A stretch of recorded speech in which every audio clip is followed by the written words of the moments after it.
Commissioner Reynders, welcome to the CDP Europe Awards 2023. Thank you so much for being with us.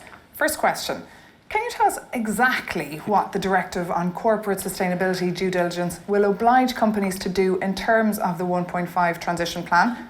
Do you think it's a game changer? It's a game changer because, like you said, we are going to a mandatory approach. So till now it was possible to work on a voluntary approach on the basis of some UN guidelines or OECD guidelines for environment, for human rights, also in the implementation of the Paris Agreement. Now, for the large companies, we will ask to come with a transition plan to explain what they are doing to reach the same goals than the Paris Agreement.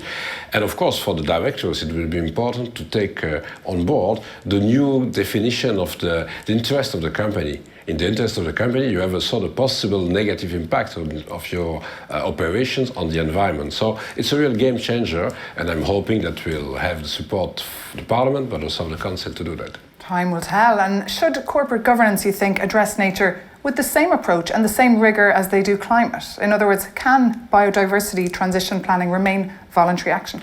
Of course, it's very important to go further than the actual, again, voluntary approach. And I thank CDP for such an action about this kind of process. But now what we will ask is to apply all the international conventions signed and ratified by the European Union. Think about biodiversity. There are some conventions, and now it's very important to ask the company to take care of it.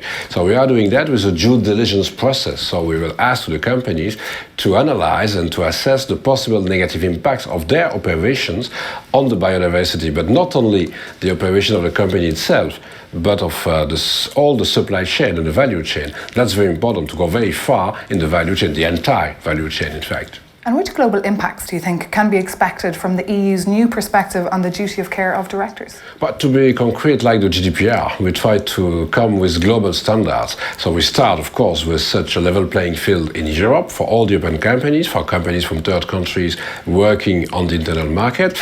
Also, we ask to all the companies, I said, in the supply chain, the value chain, to take care of the environment, the biodiversity, and so it will be also sometimes very far from Europe. But more than that, we are hoping that it will be possible with first like-minded countries to go in the same direction.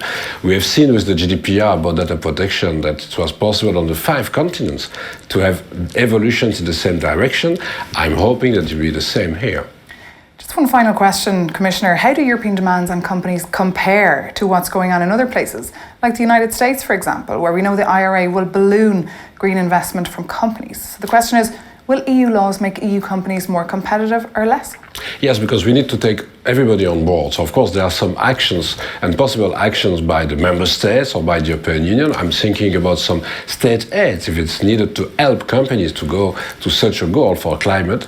It's the same at the EU level. It's possible maybe to come with a new funding from the European Union to support the member states that don't have the capacity to give state aid to their companies. And then, of course, with the due diligence process that we organize, we try also to ask the companies what they are open to do by themselves. And so it's a real combination of the different actions. But it's true that we need not only to react to the Inflation Reduction Act, we need also to act at the European level to be sure that we are going in the same direction about the climate change. Commissioner Reynders, thank you so much, and thanks for being with us here on the CDP Awards 2023. My pleasure.